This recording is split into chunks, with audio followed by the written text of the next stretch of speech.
All right, well, welcome everyone to the meeting. Thanks for coming out.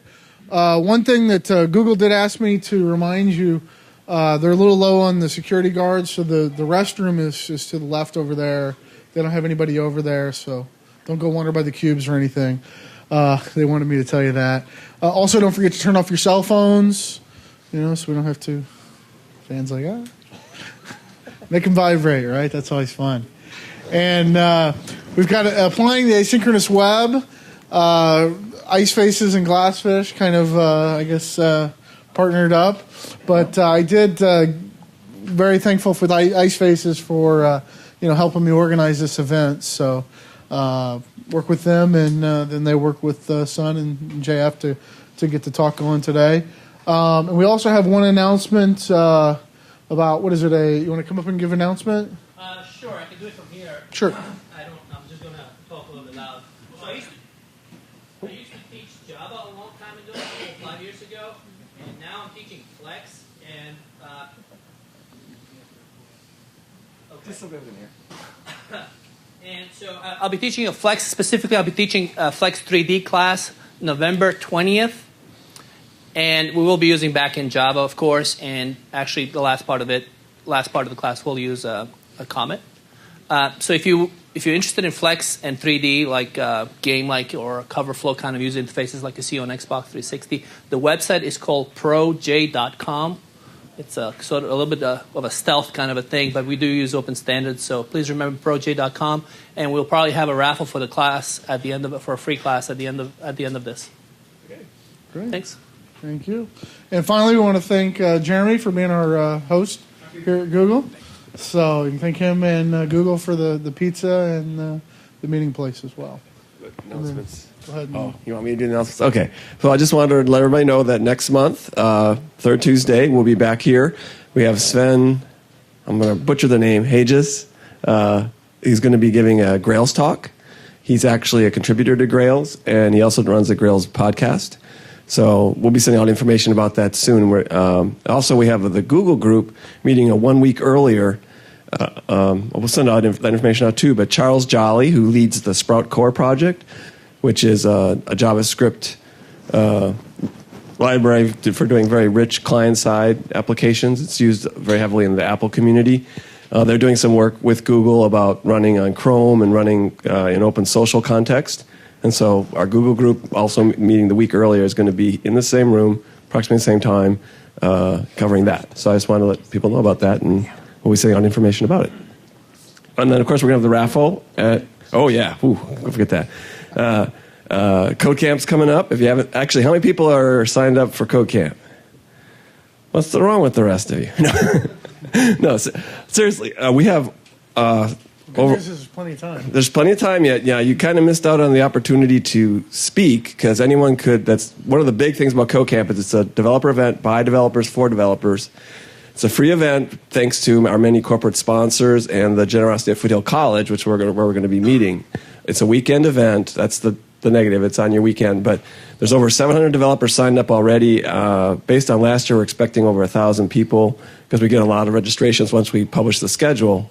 We just closed session submission. We have over 100 sessions signed up on just about anything you can think of. There's a lot of Microsoft stuff because Microsoft's a major sponsor, but there's also a lot of Java this year. There's over 30 Java sessions out of the 100-plus sessions this year. I really encourage you to check it out. Douglas Crockford's going to be back again. If you haven't seen his talk about JavaScript programming and you, like me as a Java developer who does web stuff that needs to know JavaScript, it's a great talk if you haven't seen it before. He's a great way to get you into the meatier features like closures in JavaScript. Anyway, enough about that. Did I miss anything? I think it's it. Okay. Very good. All right, thanks a lot. And go ahead and let Ted and Jeff begin with applying the asynchronous web. Okay, thank you. Okay, so my name is Jean-Francois Arcand, so I'm working for Sun Microsystems. So mainly I'm working on the Grizzly framework, on which we build an HTTP web server on top of it, and eventually that web server ends up into the GlassFish application server. And I'm also working on a new project called Atmosphere. I'm going to give more detail later during the talk, but it's really a commit framework. So, but yeah, more detail to come. Cool. My name is Ted Goddard, and I'm the architect of IceFaces. IceFaces is an AJAX extension for Java server faces. So we'll show you some demos of that and how to develop applications with it, as well as a variety of other environments. Now, we have a certain screen configuration here. It's fairly high-tech. So we're going to start with the demo. Then we can switch it back to the big screen.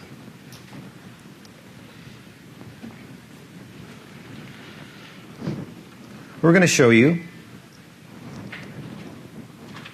is AJAX push to the iPhone. Of course, you don't have to use an iPhone. You could also use a desktop browser. What we're going to illustrate here is that as the desktop user, you can see on the left, I advance the slides for the desktop user, that slide change event is pushed to the iPhone as well. Now, we can do other things in this application. We can chat. And if that was visible, you can see that. Now, as well, the iPhone user can chat.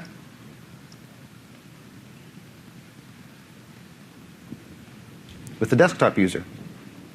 Now, imagine that you're in a train station or something like that. All you have is your iPhone, but you have an audio feed from the conference, and now you're able to participate in whatever your company is doing as a presentation just by using a purely mobile device. Now, the technique that lies behind this is AJAX push or Comet. That's the web-based technique that we use. This specific application is implemented using IceFaces. There's different ways to implement it.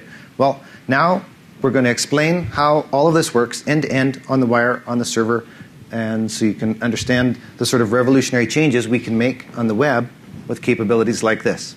So if we go back to the big screen, we can go into the bulk of the presentation now. What was interesting here is, as you can see, with the iPhone, you didn't need to refresh the page. So the page updated by themselves. So it's not like when you go to eBay, and when you bid on eBay, you know the last maybe 3 or 4 minutes, everybody is like refreshing to see if the bid is going up.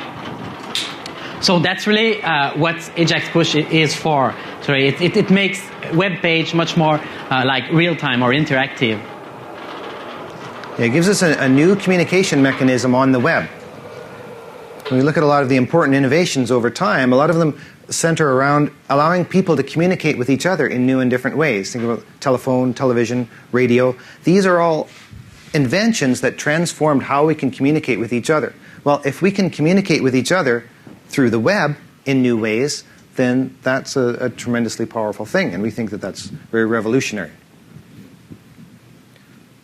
On slide 2, should we switch? Yeah, we just want the computer display. The push doesn't work yet. Yeah. Polling delay? Or we could complete the demo. I can just hold this up, so you can read it. So just curious, so waiting for that. So how many of you have worked with Comet? Yeah, or AJAX push. Okay. How about Java? Okay. And the web. Yeah. Oh, no. So only a small number of people are using the web, but more people use Java. Oh. Okay. PHP. Okay. Well, the same. So how many of you have used JD for their Comet application? Okay. Tomcat. And GlassFish. Okay. Right, okay, yeah. Ted will talk about Resin. Grizzly? No, Resin. Oh, Resin, yeah. Resin, yeah. All right. We usually have Emil here. We'll be back online in a moment. Okay. Here we are. Okay, so what's the agenda? First of all, we'll set the whole context, Web 2.0. Is that just an O'Reilly marketing term, or is it something that we can really derive some useful information from and maybe think about our own applications in a new way? Then we'll have the multi-user AJAX demo. Well, no, wait, we did that already. That was the beginning, where we showed the two different users, the desktop user and the iPhone user, and they were able to interact with each other through this push technique. So we've seen that demo. Then we'll go to, how does this work on the wire? This is when you think about HTTP, the HTTP, you normally think of the web as being this big document repository, and you fetch a document, it's like a printout on your screen. So the ability to make changes to that document after it's been loaded, well, that's maybe something a little bit different from the way we usually think of how HTTP is used. So we'll see how that works. Well, how do you implement this on the server? And then how do you even develop applications that use this new capability for the web? That's what we'll talk about. So we'll look at it end to end. Now, I said that this is a revolution. It's a revolution for the web because it fundamentally changes the way that we can build web applications. It changes the way that people can communicate with each other through the web. But what kind of revolution is it? Is it like the American Revolution, where you had to dump your favorite beverage into the bay? Hopefully you don't have to do that with Java. That was tea back then. No, you can keep your favorite beverage.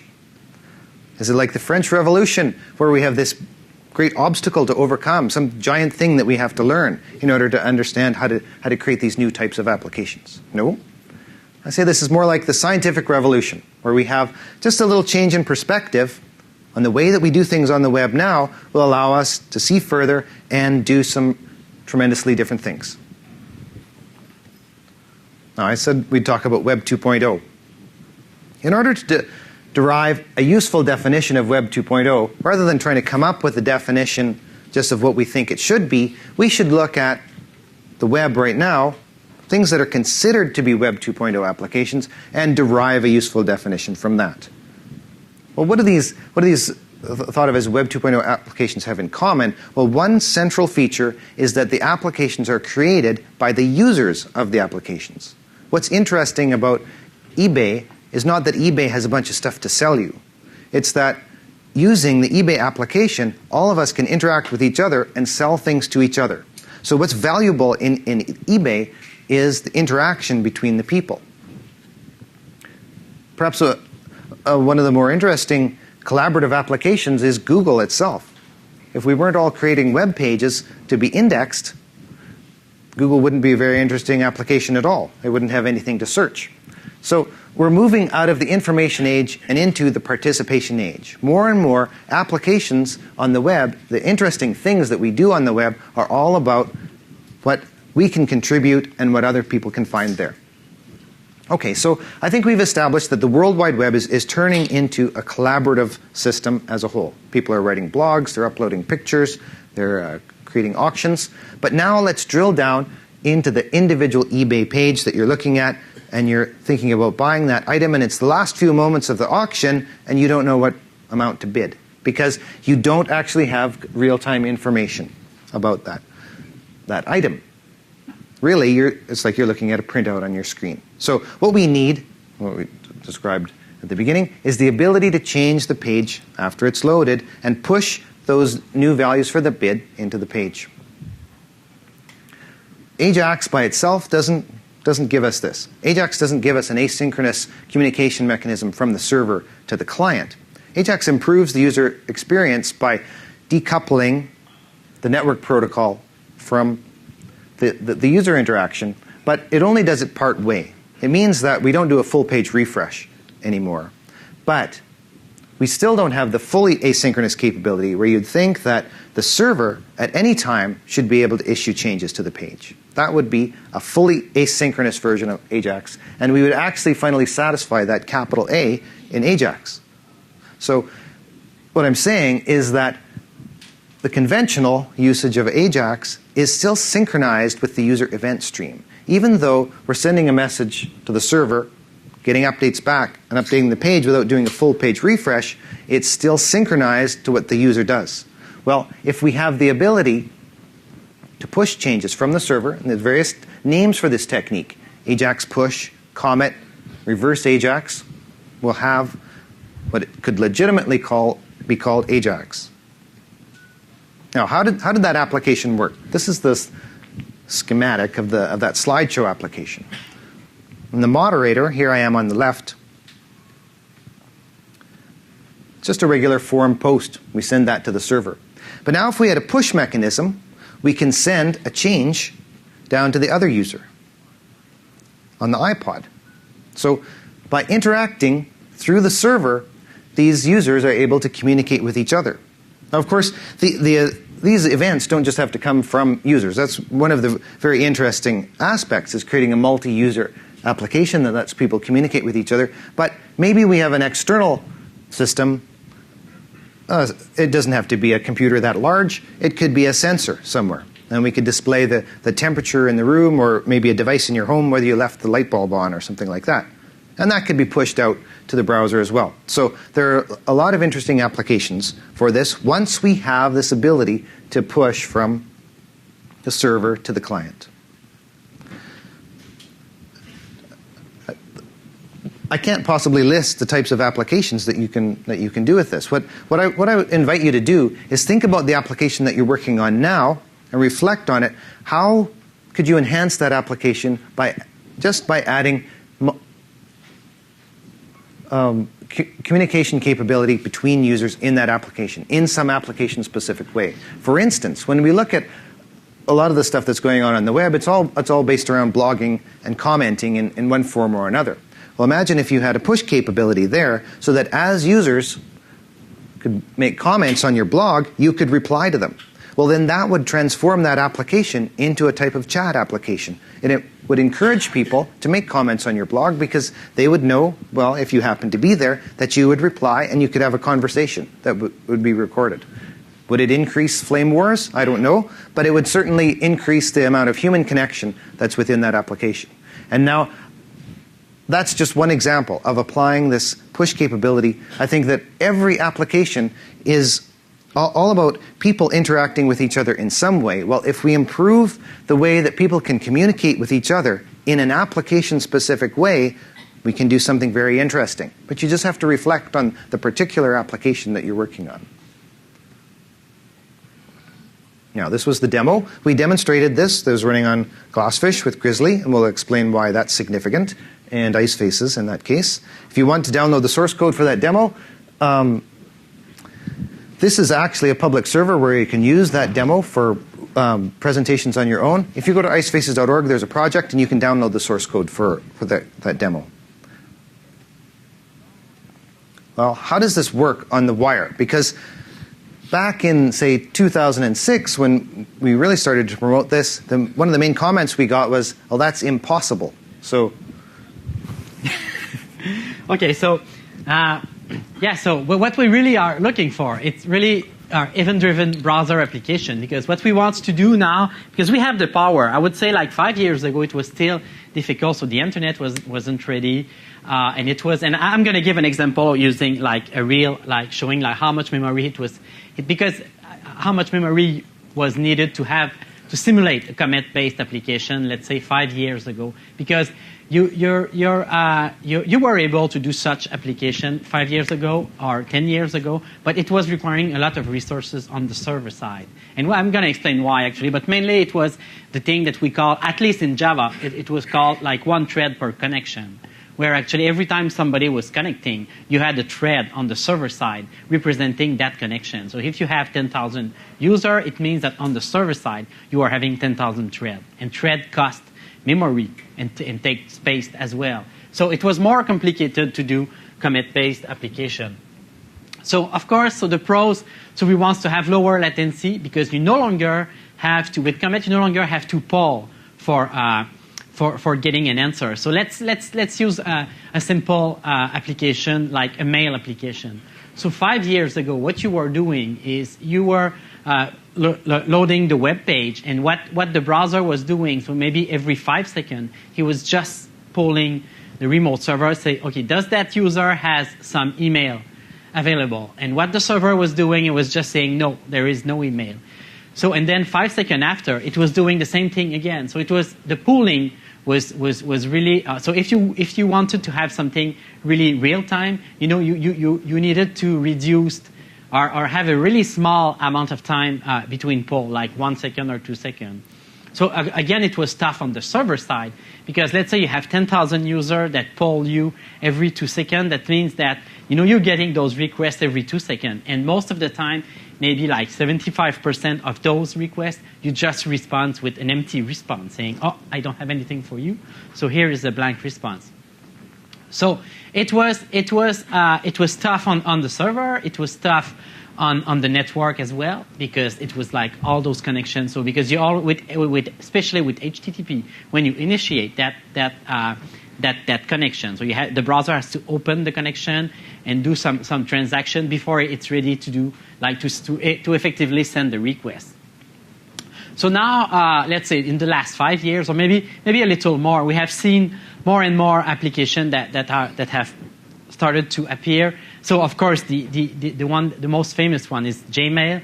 So when you log into Gmail right now, under the hood, it doesn't poll the server every 5 seconds. So what it does, it really uses an HTTP streaming technique. I'm going to talk about that technique later, but mainly, so what you do now with Comet is in the case of email, is you connect to the server and you say, okay, tell me when I have email. Instead of do I have email, you just said, okay, as soon as you get an email from me, just push it back to me. So other kind of application that exists, of course, it's like Meebo, JotLive, know-how. I think Meebo, there is one in the group here that goes bankruptcy, so I don't remember which one is it. So yeah, and the one that I like, it's forummedia.com. So just go there to see. It's really amazing what they did. Is actually they put a setup box inside your home, and every time there is an event that happened inside your house, so the setup box will push that information to your cell phone or your browser. So that's kind of really interesting in the sense of a commit-based application. I didn't expect that people will use the GlassFish commit for doing that. Okay, so just to explain the different techniques, so why not we just do that Okay. live? So can I ask you a really tough question? Uh-oh. Because we just have election in Canada. So we're both from Canada. But so let me ask a question for Ted. So do you think Quebec should split from Canada? So we're doing polling? Yeah. I don't know. So I'm going to repeat because those guys don't listen to us. So do you think Quebec should split from Canada? I don't know. So as you can see here, we're doing polling. So you will always answer the same response over and over. So now let's simulate the long poll. Well, no, wait a minute. I mean, I might have figured it out. So. No. You will always say no. So do you think Quebec should split from Canada? No. Okay, so now let's mimic the long polling. Now, so do you think Quebec should split from Canada? It has been like that since 20 years. They think about it, but they always say the No, same. I don't think so. So this is the long polling. So now for the streaming approach, now I'm going to ask the question only once, because for the long poll, I have asked the question, I got my response, but I need to do another request. So now let's do the streaming now. So do you think Quebec will eventually split from Canada? So eventually we'll say something that I want. Well, now I'm having trouble with phrasing this in this streaming example. Okay, so should... Actually... So we could do the... What was How about ask me to name some provinces in Canada? I can do that. So yeah. So name a province in Canada. Okay, so I'm going to stream the results. So there's British Columbia, Alberta, and Saskatchewan, and Quebec. Unfortunately. So the difference was in polling, he kept asking me, there's all this network traffic going on. Well, I'm still thinking. I didn't know the answer, and yet we're consuming server resources and network resources, and then finally I provide the answer. You saw with long polling, he asked me, I was able to go and think, arrive at my answer. We're not using up any network resources at that time, no network traffic, and then I could respond. The streaming, that was efficient as well. I could provide a bunch of data as I produced it, but there's pros and cons to these different approaches still. So just to recap, so when you do poll, so most of the application right now do poll. So they send a request like every X second, and most of the time they get an empty response, like the email example that I've said. With long poll, it's interesting because you just do a request, and you're going to get a response only when there is a response for you. So in terms of of the browser and how the browser reacts. This is interesting because even with JavaScript, you don't necessarily have to change anything on the application side or on the client side, because what the browser thinks when it does a long poll connection, it just thinks that the server is slow. So when the server takes time, and then it will eventually, send you back a response. But we're using a slow server for good. Exactly. Oh, and finally, so for HTTP streaming, of course, you send a request, and as soon as there is an event on the server, could be 1, could be 2, could be unlimited, then you get a response. And you never had to redo the request. So there is, of course, with HTTP streaming, there is some issue. There is more and more people that find solution for it. But sometimes if you have a proxy in between your browser. Should we try that? Do you want to volunteer to be the client? Sure. And we can do the same test. And you be the proxy. Okay. Okay. I'll be the server. You'll be in between. And so we can do the same provinces of Canada question. So what are the provinces of Canada? Okay, so he relays that request to me. I got that. What are the provinces of Canada? But now I'm going to open this long response.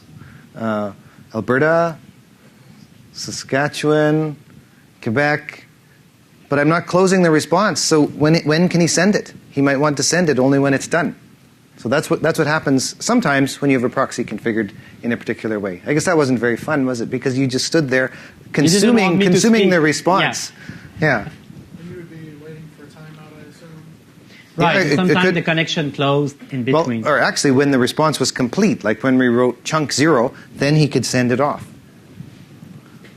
So mainly what he wants to do is he wants to deliver data over like an already open connection, and he wants to keep that connection open. So actually you don't want to send back an empty response in the case of comment. And of course streaming is an option, but like I said, it doesn't work all the time. So some configuration, it doesn't work. Okay, so let's look at closer on the wire what these individual techniques look like. Now, I think the problem with polling is that it's always slow. Either you choose your poll interval to be long, and then the application seems slow because you have to wait a long time to find out if you get your update. Or you choose your poll interval to be short, so that you'll get the update, supposedly, when it occurs. But now, with this short polling interval, you overwhelm the server bogs down, and your application is slow. So we really don't have a good choice here. Of course, what's good about it, it's very easy to implement. There it is, the polling implementation from JavaScript. We just use the set timeout function, and we can repeatedly query the server. So I guess if your job, you only have half a day and you're supposed to implement an AJAX push or a Comet application and you have to do it yourself, well, this might be the approach you choose. But we're really trying to build an event-driven system here. So we should have a mechanism for actually sending events rather than just a polling system. Streaming, you watch the slide. This is how streaming works. What was kind of fun about this? Let's flash back to 1999 when Netscape came out with those original push kinds of applications. This was basically how it worked. Now, in those days, we weren't using XML so much. We were using multi-part MIME messages. So you'd write the HTTP response, and it would have, say, multi-part replace, or it had a bunch of images separated by their MIME headers. And then the browser knew that, oh, here's a new image, new set of MIME headers.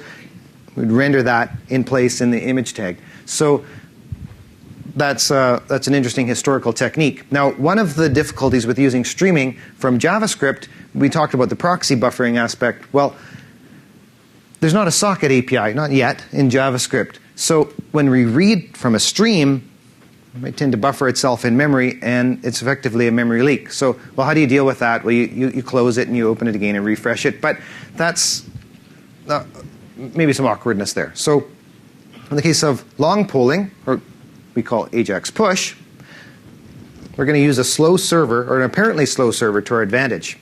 For instance, in that slideshow application, the first thing that it does when the JavaScript starts up is it says, do you have any page updates for me? Now, the server waits on that message, because nothing interesting has happened in the application.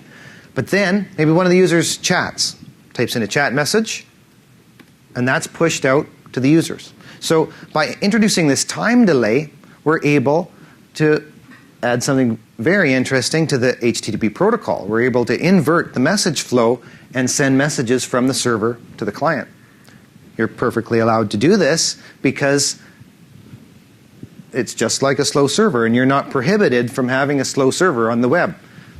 That's fun because it's Tomcat right now. So Yeah, I like when you say slow server. yeah, and not only that, this is an authentic HTTP request and response brought back to you from 2006. So you can save that if you want and maybe sell it on eBay. But can this scale? Right. So, like I said at the beginning, so the problem that we were seeing, and again, there is nothing new with commit because push solutions were already available 5 years ago.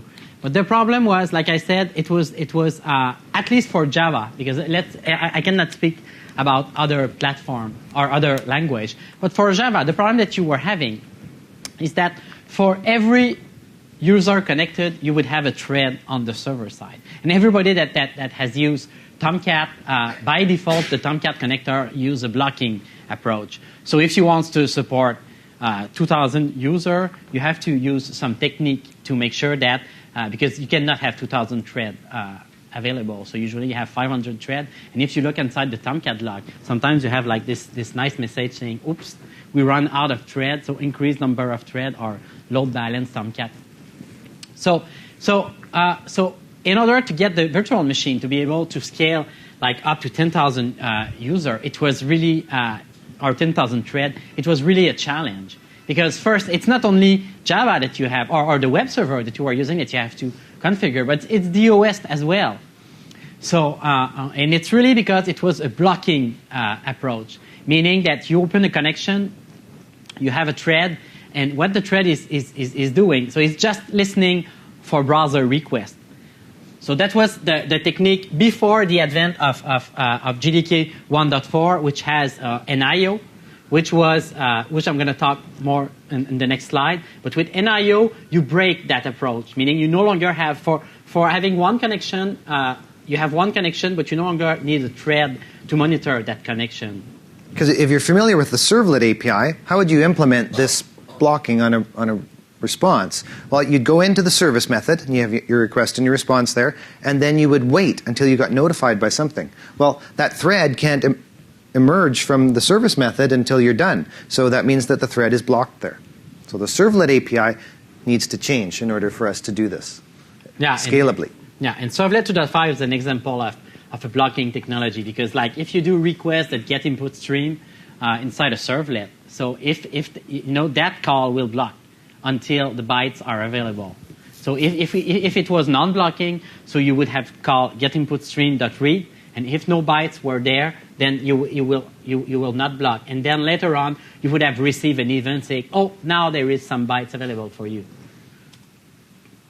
So what happened if you implement commit right now with the blocking technology? So if you don't use like Tomcat AIO or Grizzly commit, so what happened is you will have, like Ted said, you will have one thread per user.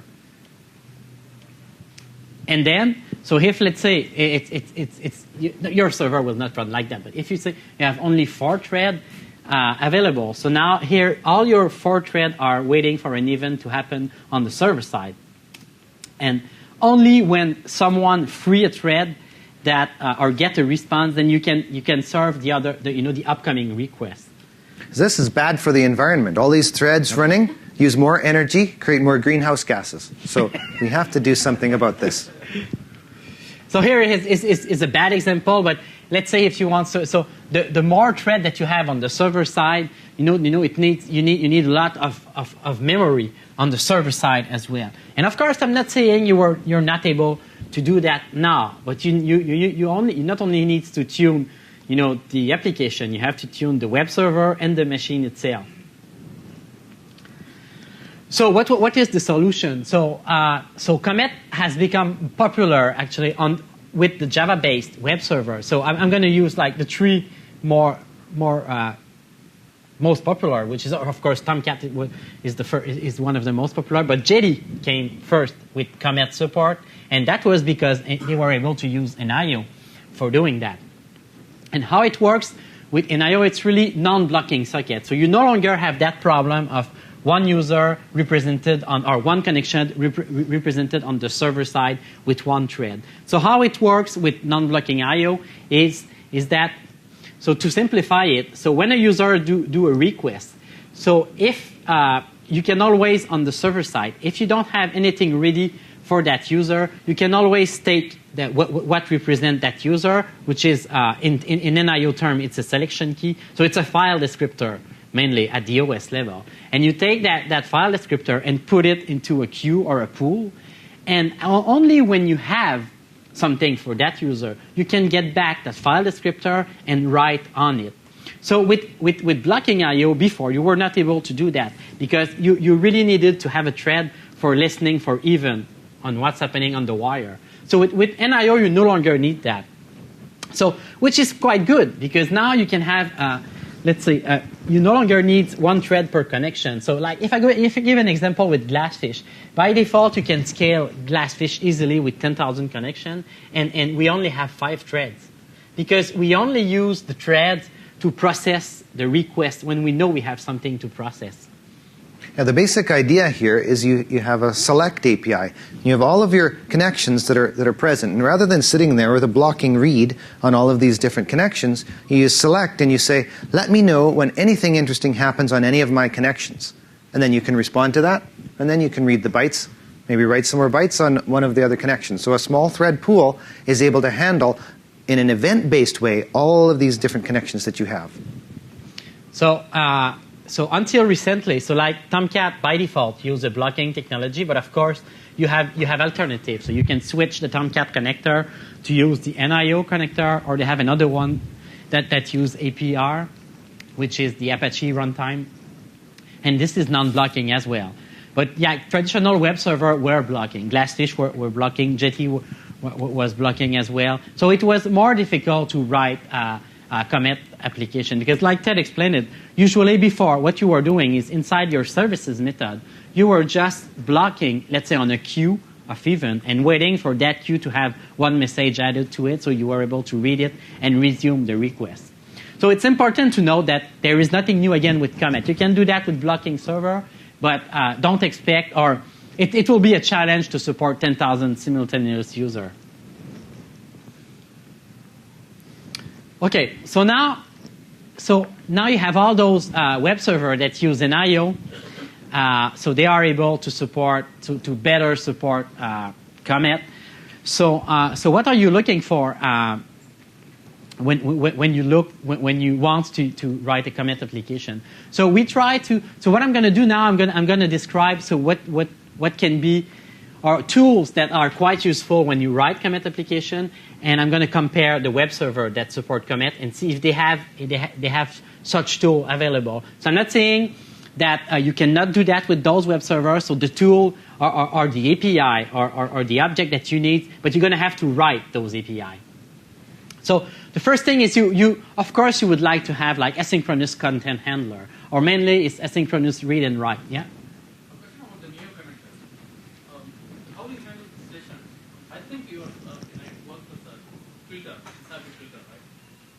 It's not what? It's a server filter. It's not a server filter. It works almost like a filter, right? The Neo adapter connector? No. It doesn't. Yeah. So I just want to know what exactly is Neo connector is, because already all the web servers now they are working mostly with the thread in order to maintain the. Especially for the handling the socket connection, HTTP socket, everything, every HTTP request is set to one thread. That's how they trace it, and then they handle the thread completely. It's completely bound. So how do you handle that in the Neo? It's not very clear to me. No, but actually, let's say if we speak about servlet.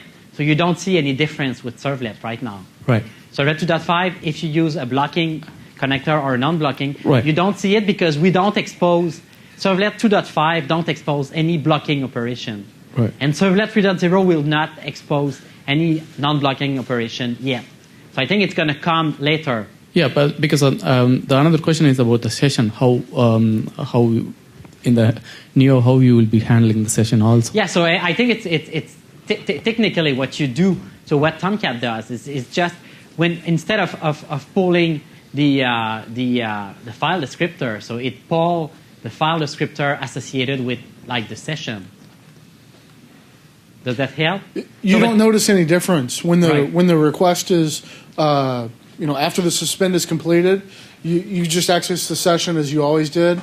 So the second thread that picks up the request has access. I mean, it's it passes all the session information with that request. You still have the request and the response object available to you there, and so you could call the getter on the request to get the session associated with that request. Now, I'm not sure, or are you asking how do you handle a large number of sessions on an application server? Now, that's still going to be a problem. You're going to need enough memory to handle all of those sessions. No, that is the problem for any web server. Maximum 500 is 500 is best if one server can handle a big application. But when you're talking about the Neo, it's kind of when you are saying that you need not have to worry about the thread and blocking it. So I really don't get it how exactly it works. How the complete socket in the background, how the commit is built, the whole framework, I don't understand how it works. That's happened at the JDK level, actually. So the JDK makes sure that when something happens on the servlet, on the socket, so it will advise you. It will bring you that information. So your Java application that run on top of it, they will just advise you saying, okay, that socket has some activities. So it could be a read operation or a write operation or a disconnect, something like that. If I could sort of paraphrase, which might be what he's trying to say, how do you manage the sessions when you've got a file descriptor associated with each thread? What do you do with the sessions? Do you persist them? So it's not associated with the thread. It's in a data structure in the server. Yeah, so let me just try to clarify. I'm Rajiv. I'm the Servlet spec lead. And IO is really a lower layer API to do non-blocking IO for you, on which the HTTP servers implement their layer on top of that to make sure they can use channels.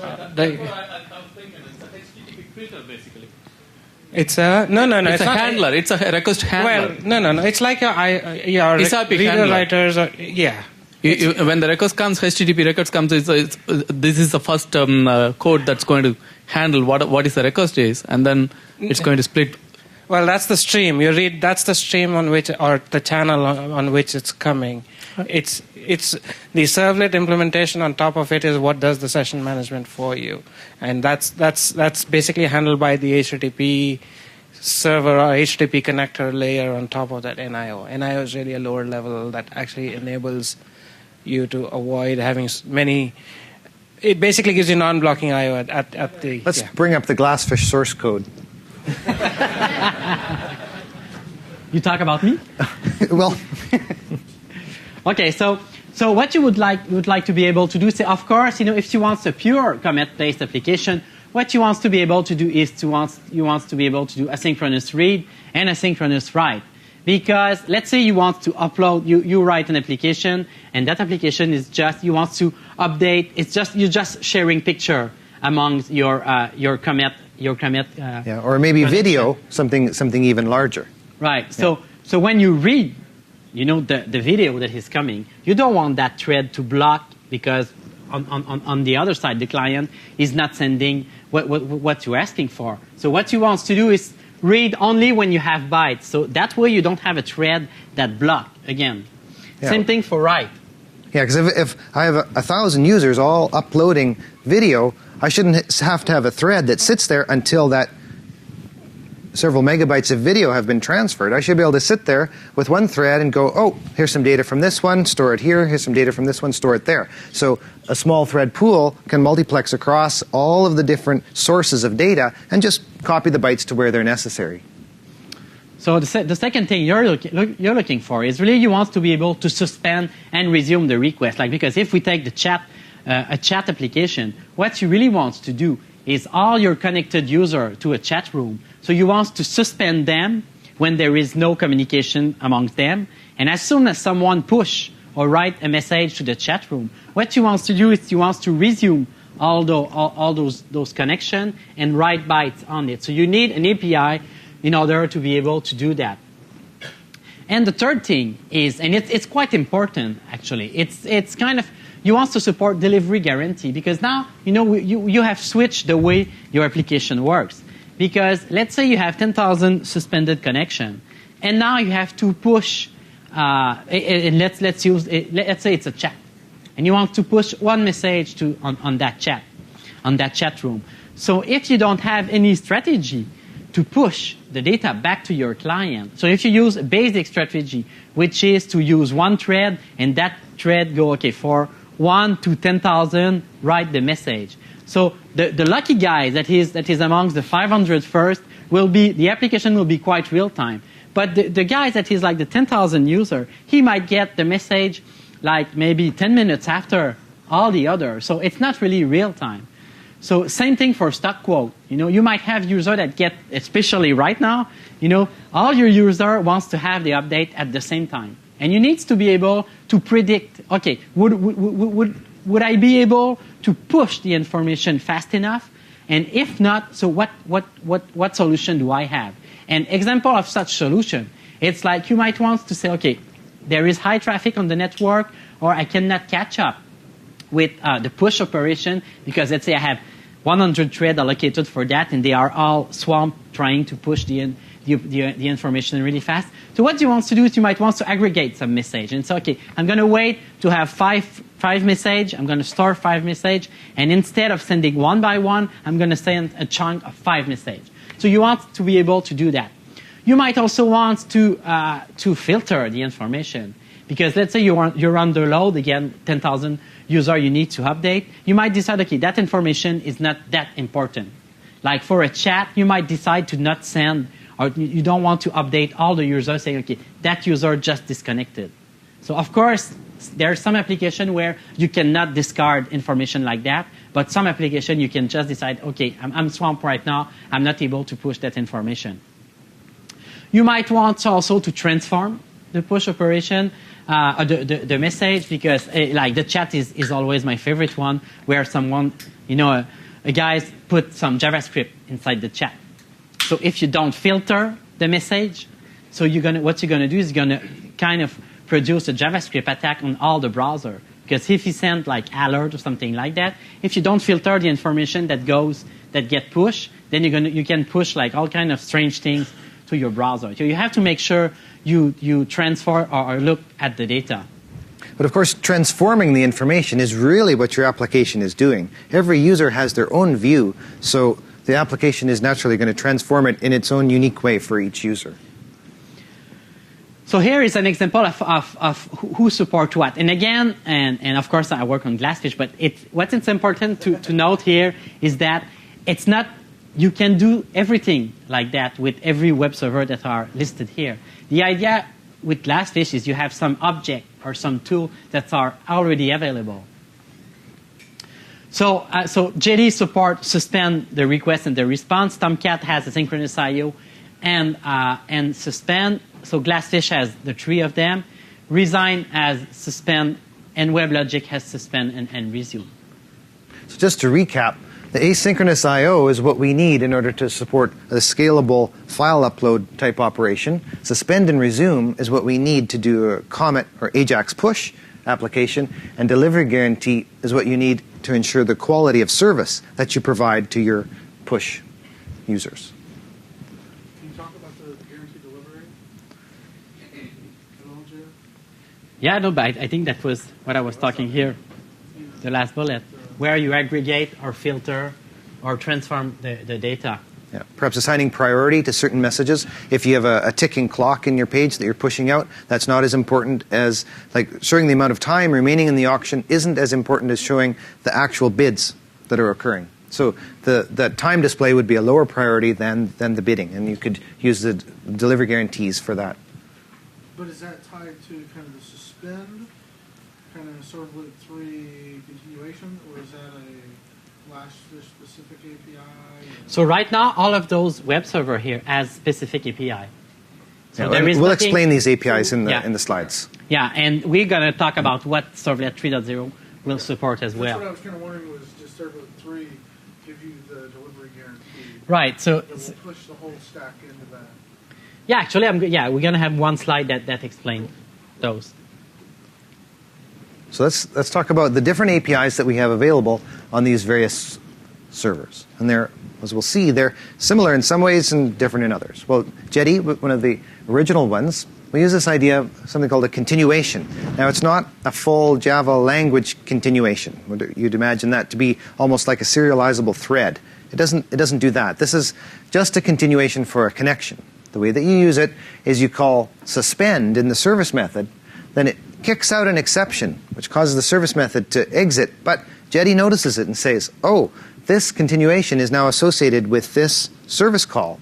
Then later, let's say somebody types in a chat message, you can call continuation.resume, and what Jetty will do is it will call that service method with that same request and response again, as long as in the body of that service method you detect and you say, I've seen this request and response before, now after my suspend, I'll actually write out a response. So it's nice in that it preserves the servlet API. It's not so nice in that you have this double invocation and reentrancy thing. So maybe we should look at some of the other APIs.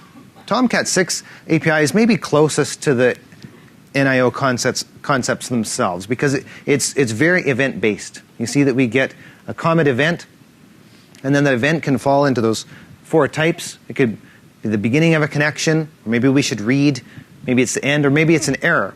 Well, how do we actually use this in terms of an AJAX push or a commit application?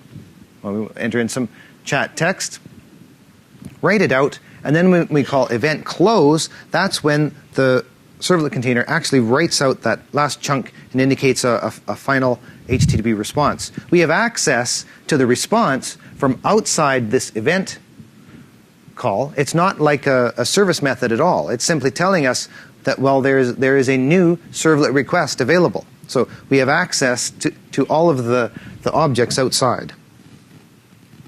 With Resin. Your favorite one. Yeah, our favorite one. We did this presentation and we both thought that this was the other guy's slide.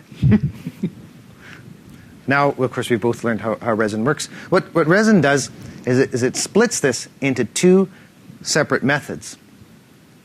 And we have a Boolean. It's like a service method in a servlet, but it splits that service method into 2. Where when we return true, we say, Resin, suspend this. What do we mean by suspend? We mean allow me to have access to it from outside that service method. So if we return false there, then it would write out the response and it would be done. But if we return true, then later we can call, see we obtain a reference to this comment controller. Later we can call comment controller wake, and that will cause the resume method to be called, and in which case we'll probably write out a response and return false to say, yeah, now we're finally done. Although we could continue to suspend it, and if we return true in the resume, we're probably doing streaming. So that's how you would use that API. What's Weblogic? Just like Resin, but the opposite. Okay? So again, we split it into these 2 methods. Now we return false to indicate that we should not suspend. And we can write to the response from the outside when we return false from the do request. How do we get it going again? Well, instead of calling wake, we call notify. We can pass in some user data if we want, but maybe that's just it may or may not be necessary depending on how you implement your application.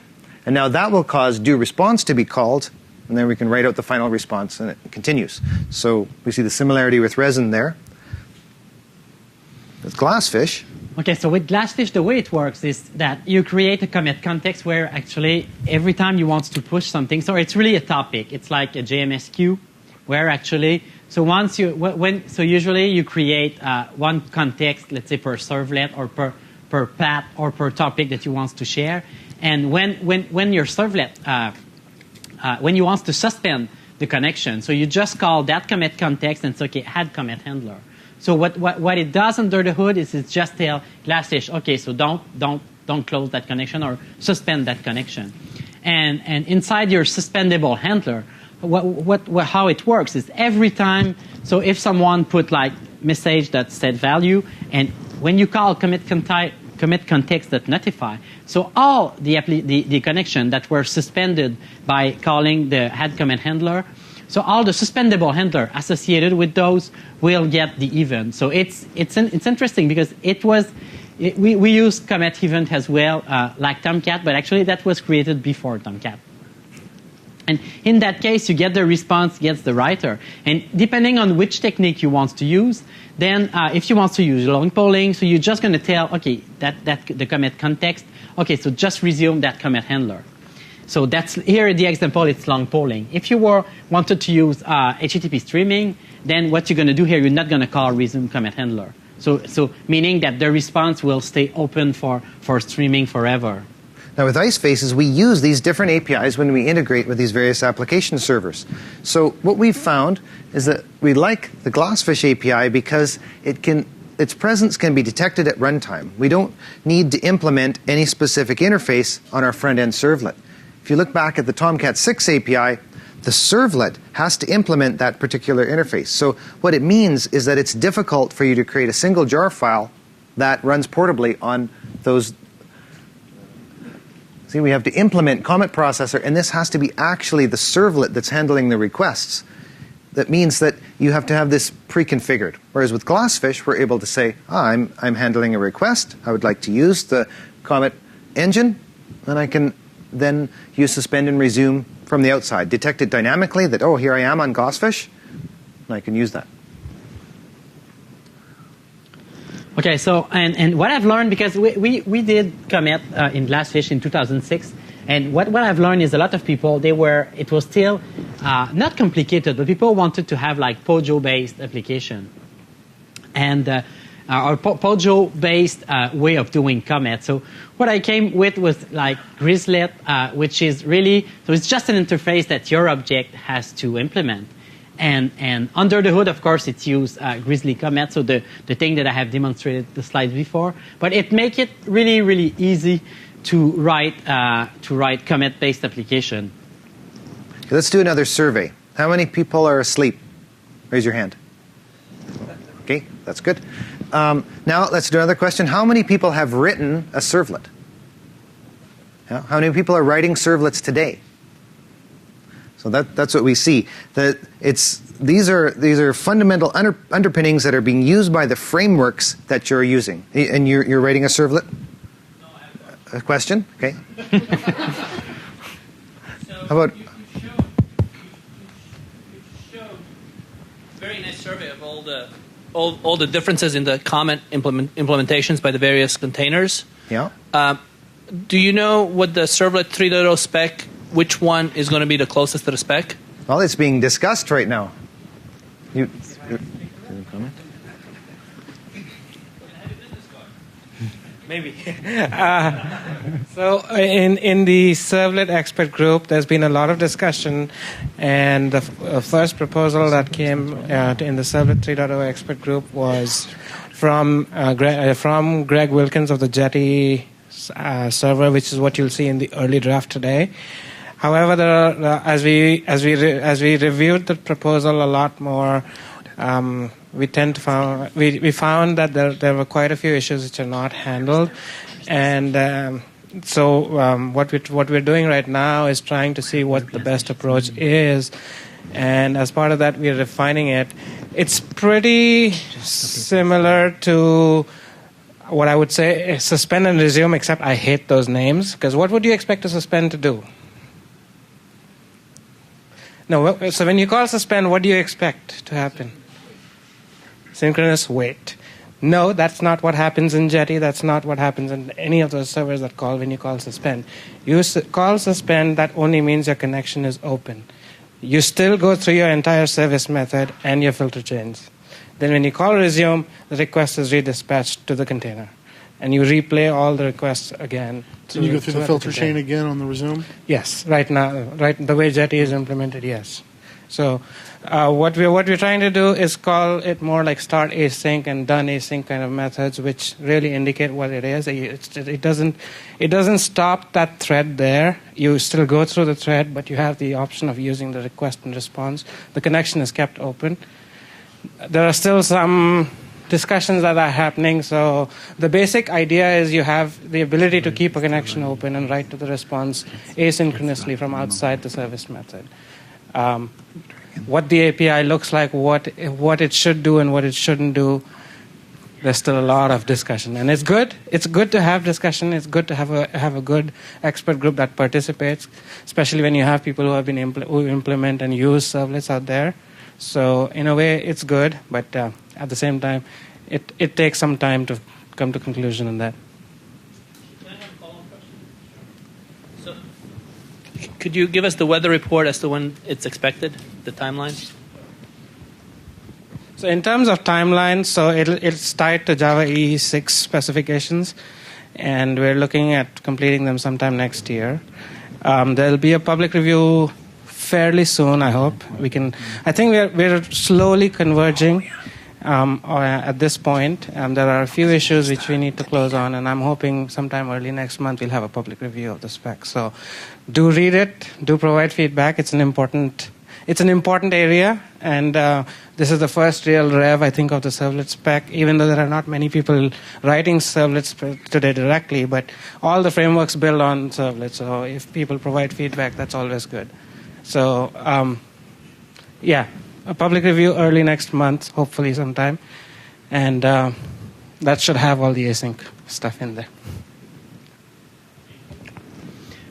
Okay. Now back to our demo. Yeah.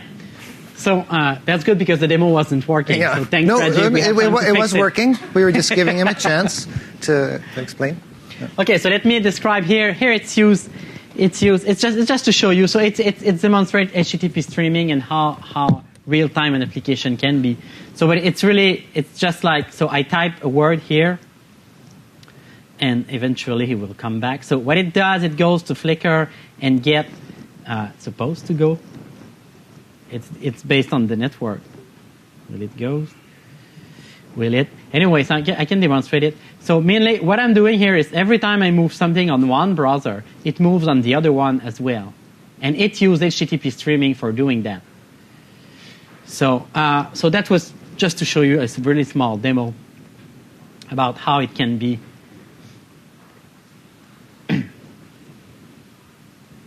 Oops. What's that? We don't have a blank slide. Oh, that's the wrong presentation. Oh, yeah. Okay. That's the deleted slides from this presentation. You didn't see those.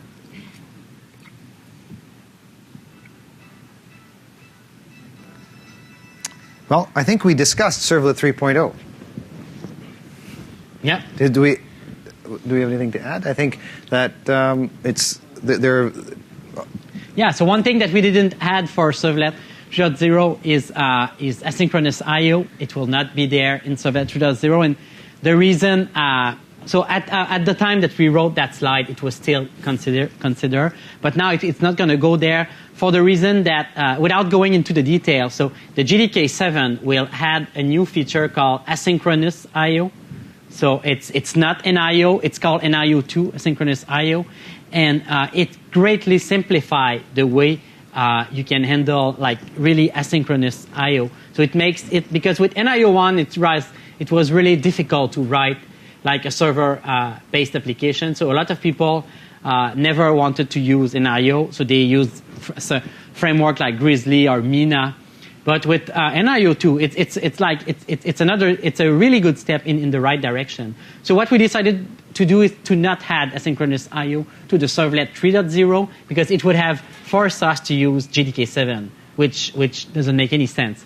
So we're going to wait to see, so for the next revision of the spec, to see if we can add asynchronous I/O.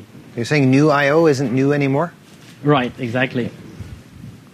Okay, so now you have seen all those API, and so if you want to write, so right now the problem is that if you write an application, a commit application that runs on Tomcat, it doesn't work on GlassFish. If you use Jetty, it doesn't work on GlassFish as well. So what I did is I started a new project called Atmosphere, and it's really based on what I have learned from the user of Grizzly Comet. And it's really based on the Grizzlet approach, which was like a POJO object that you don't have to let's make it really simple. So the idea here is that we want to be able to use everything that is available right now, like Jetty, Tomcat. We don't want to wait for Servlet 3.0 to write portable applications. So the goal here is to have POJO, to use inversion of control, and to really bring Comet to everybody. So make it more simple. Because like Ted says earlier, if you want to have a portable application right now, it's quite a challenge because you need to learn all those private API. And not only that, and you still have to understand to write. So depending on what you're working on, how to do the push because it's not working. So like Tomcat doesn't have any mechanism to do the push for you. Like they don't have any notify method like we have demonstrated. So if you write a chat in Tomcat, you're going to have to spawn your own thread, and that thread will block on the queue. And every time there is something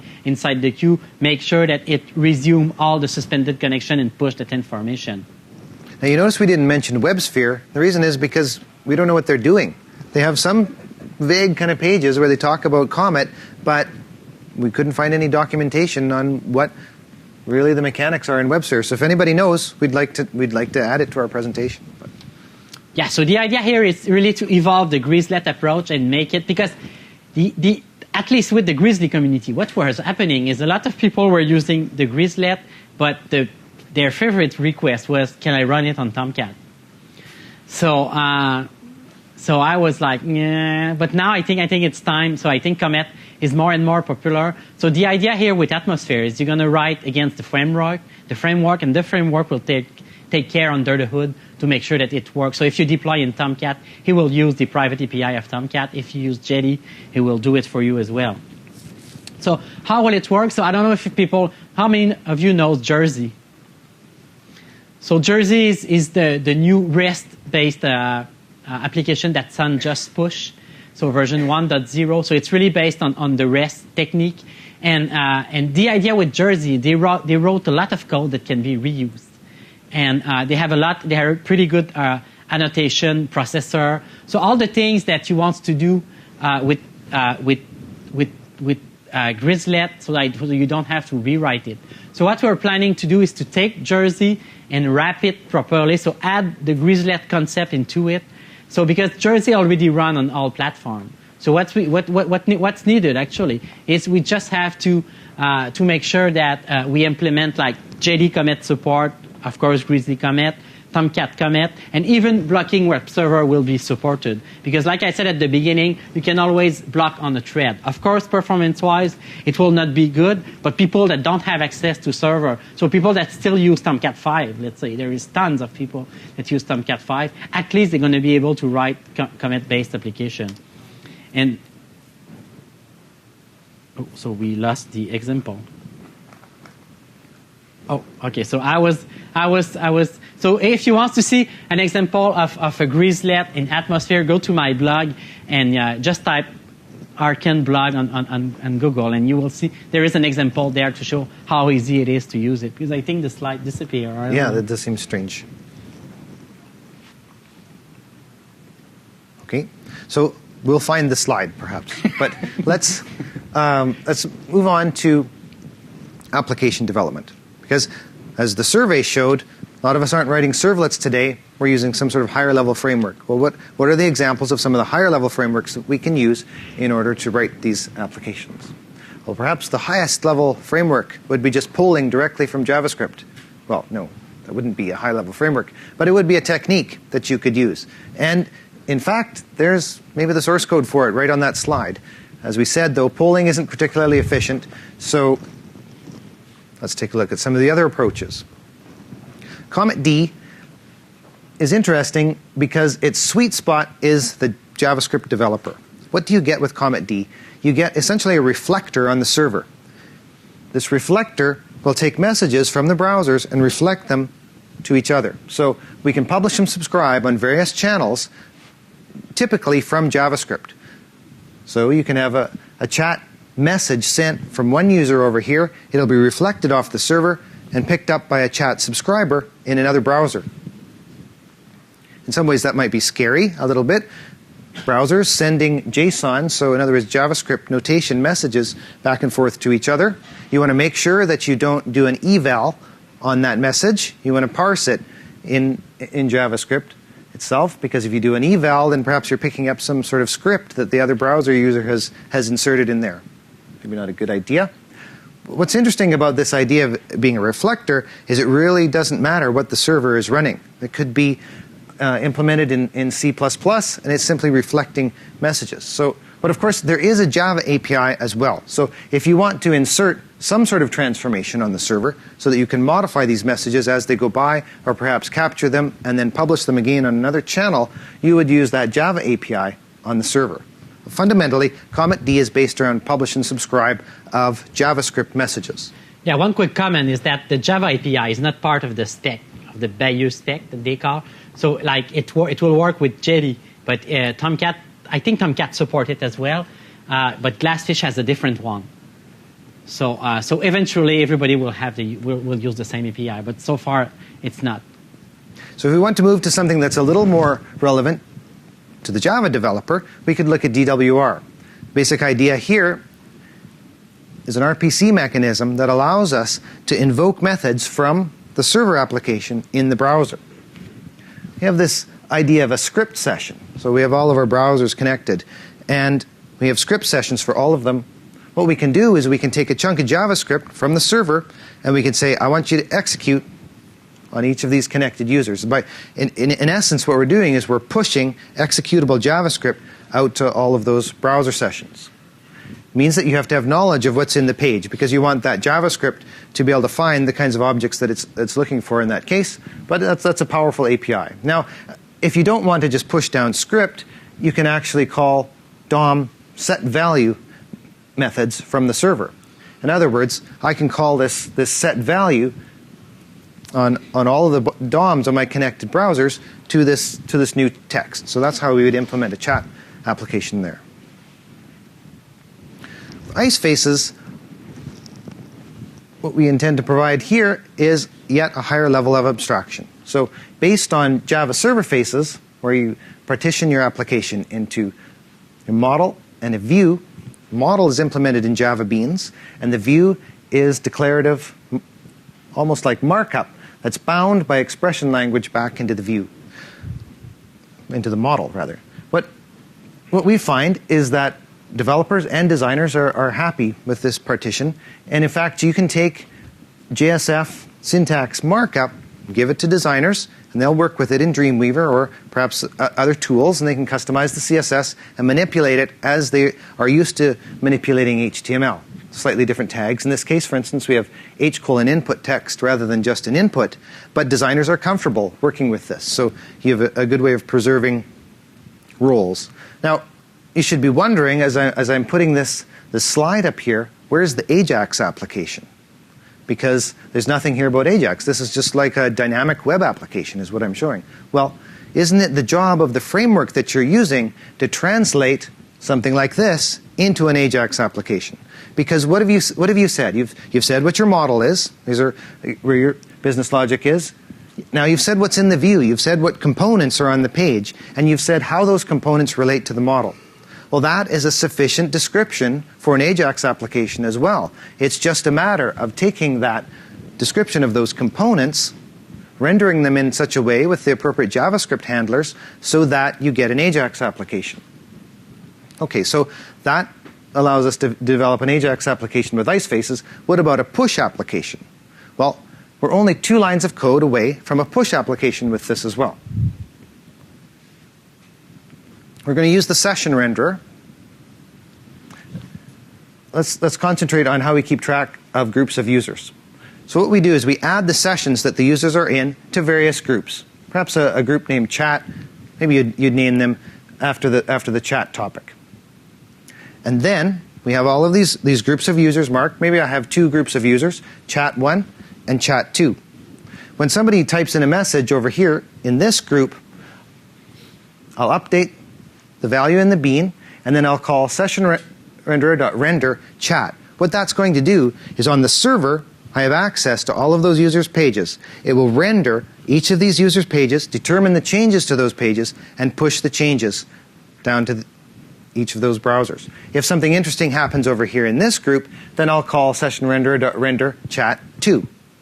And the updates for all of these users will be pushed down to them. So that's our vision of a simple API for adding push capabilities to a Java Server Faces application. Now there's some aspects of this session renderer that are worth noting. You don't have to do any bookkeeping yourself. As sessions go away through their natural expiry, they're removed from the groups automatically for you. If nobody's in the group, or if the group doesn't exist when you first reference it, it will be created for you, and it will have a lifetime really as determined by how long the members are in there. So there's a lot of garbage collection that happens for you automatically with this API.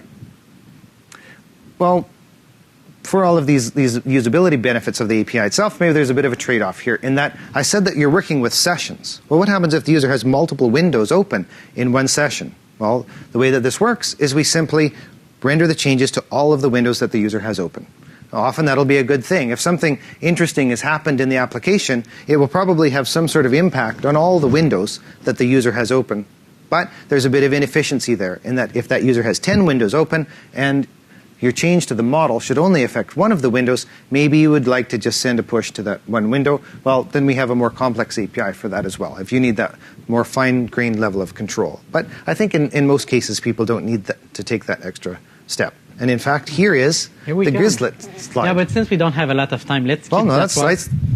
Yeah. Okay, so amazing. So what I was talking about actually. So here, what we wanted to have is really to use annotation as most as possible. So that way you don't have to have to call like the API that we have shown, where you call the notify method when you want to push some information. So here what we are doing, we just said, okay, on a GET request, so just suspend for, so here is for 60 milliseconds, so 60 seconds, sorry, and on a GET, and what the onGet method return, so we want that to push it. So we want the frameworks to push it to all the connection that has been suspended. So on push, what we want to do here is that, so if someone is doing a post, so what you want to do here is that when the post comes in, you want to have access to the request and the response. And so here, what you just said, you just set the status to 200. You get the writer and you write something into it. And then what you want to do, you return the chat message that was sent by the browser. And what the framework will do under the hood, since again you use the push annotation, it will push that information to all the applications that were or the connection that were suspended. And I didn't talk about it, but at the path above the public class MyGrizzlet, you have the path, which is which I call here MyGrizzlet. It's really a topic or where the information will be shared. So every time you push, so all the Pojo object that has been annotated with path MyGrizzlet will get the notification. No, it's not. Well, we are running a bit out of time, so let's just. 20 more minutes? We can go to about 15. Okay. Well, then, let's take another half hour. Okay. So then we can talk about this, because this is an interesting issue, and it will present itself to you if you go and implement a push application yourself. And this is the browser to connection limit. This is the bane of our whole life in implementing these push applications. And what happens is, according to the HTTP spec, it was recommended that a user agent should open no more than 2 connections to a given host. course, it's debatable what a user agent is when you have multiple windows open in a web browser. Perhaps each of those is an individual user agent. That would have simplified things a lot, but that's not the decision that various browser developers made prior to the most recent ones that are coming out now. But what we have in this situation is a given browser will only open 2 connections to a given host. So when you consume one of those connections for your push communication, and then you open up another window, and that other window wants to consume another connection for push, now you've suddenly used up all of your connections, and you're not only are you not able to send push down to the browser effectively, in fact, the whole browser user interface will lock up, and the user will force quit. So that's not a good feature. And I should say that that's one of the most frequent mistake that people are doing.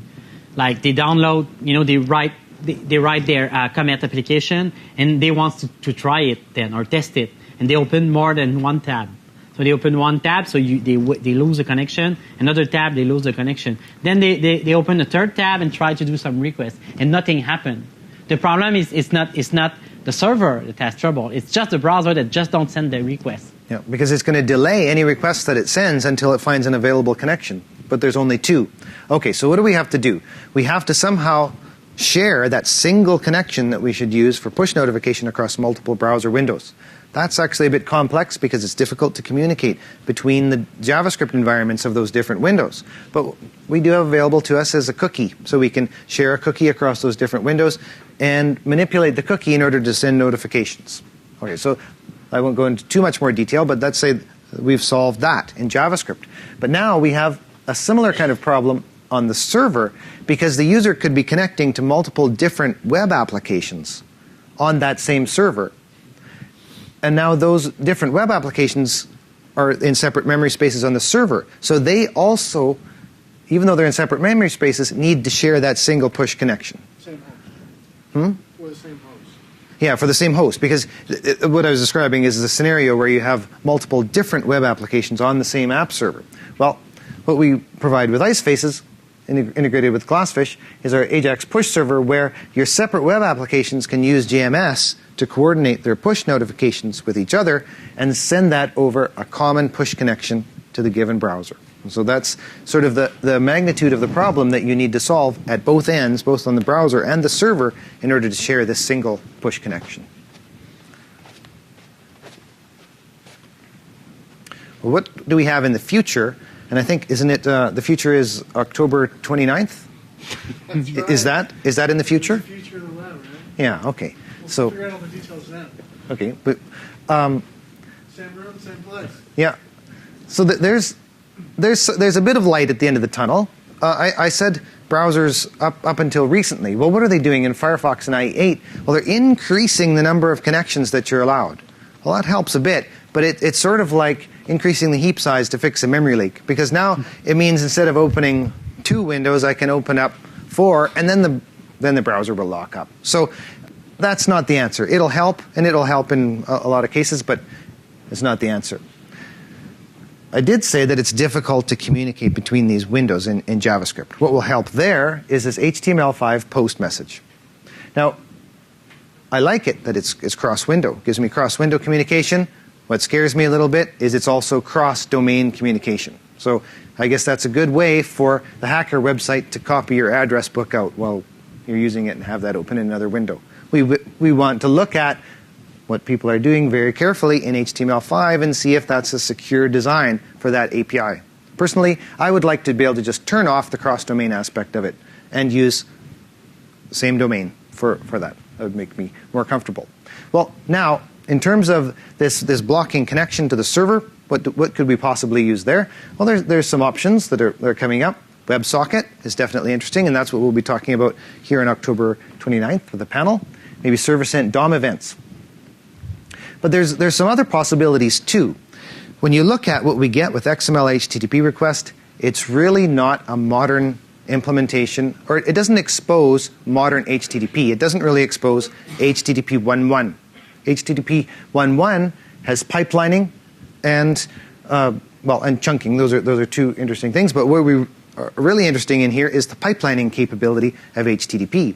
because if we could control which connection and use pipelining for requests, we could very easily fit multiple requests onto a single connection. So we wouldn't have to do so much coordination across the multiple windows. That would mean a simple change to the XML HTTP request API. So that should be another option that people should look at. And in conclusion, I hope we've demonstrated that the asynchronous web will revolutionize what you can do on the web. Because now every web application can be a new type of communication technology in some interesting application-specific way. We've shown that it can scale. We don't have to use a thread per connection. And we've demonstrated the capabilities of IceFaces and GlassFish and Grizzly, and as well as a variety of other application techniques. But of course, I'm most excited about the IceFaces and Grizzly portions. And now Servlet 3.0 is coming up, which will give us a standard, solid foundation on which we can build all of these different applications in a portable way. There's some links. Thank you.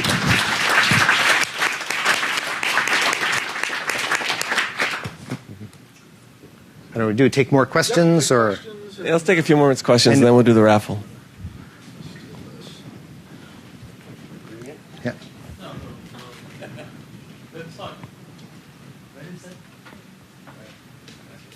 The WebSocket, you're saying October 29th you will be discussing in a panel? Yeah, so do you want to?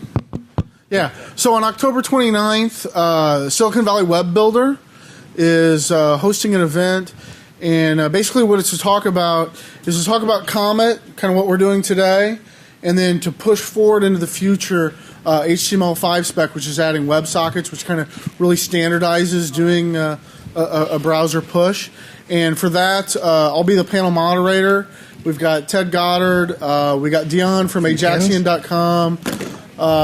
We've got Michael Carter, who is a committer to the HTML5 spec for WebSockets. We've also got John Follows, who's with Kazing, which is a startup here in Mountain View that specializes in Comet.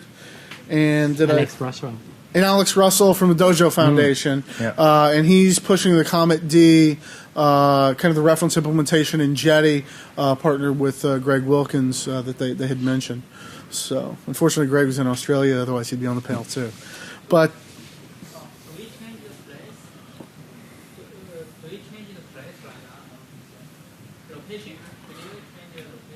no, the location will be here on October 29th. Yes. Yeah, originally I think it might have been somewhere in Fremont. Yeah, the location's been changed to here. So, and it'll be a really good, and then following the panel discussion, I'll be doing some kind of a mini workshop on Comet D. So I'm doing basically using Jetty to show, how to what they were showing earlier with the Bayou implementation. More questions?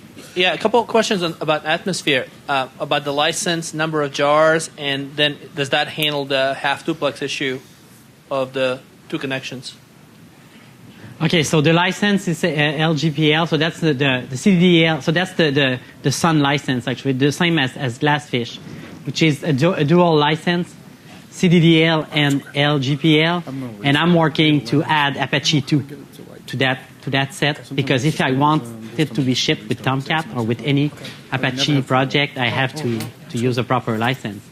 So for the two connection limit, so at the beginning we don't have any solution for that first, but that of course that will come. It's really, I'm trying to build a community around the framework now. So once I have the community, then I can start like solving such issue. And then will you support Resin and how many jars? Right. I will support Resin. So far, it's just one jar. That includes the Jersey? Yes. And what's the dependency jars?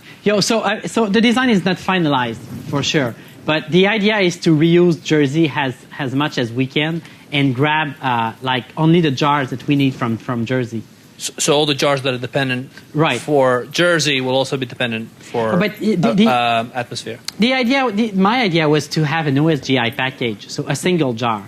And since Jersey doesn't have any OSGI support right now, is to repackage their one, so you have like a single jar. You don't care about getting all those dependencies. Because I'm doing that for Grizzly right now, Comet, and it's really popular, because it's much more easier to code against one jar.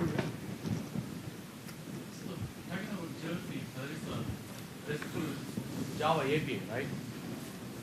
Already there is in the next version, I think they are working on the RESTful Java APIs with the JDK. It's already there. Right. So why should we use the Jersey versus? Because if you have look at the JAX-RS spec, they use a lot of annotation. So they did a lot of work that I need for Atmosphere, like the example that I gave. So and their approach is really modular. So I don't need the rest part of Jersey so far. I just grabbed some part of it. But it's important to see where those parts are coming from. So I'm reusing the good thing that they did. So for the rest part, of course, Jersey wants to add Comet. So I have worked with the Jersey team to add Comet to them. But the idea then there is we face the same problem. So it was working on Grizzly Comet, but how do we support Tomcat? So what we are doing for Jersey, so once we have Atmosphere, so they will build their Comet solution on top of it.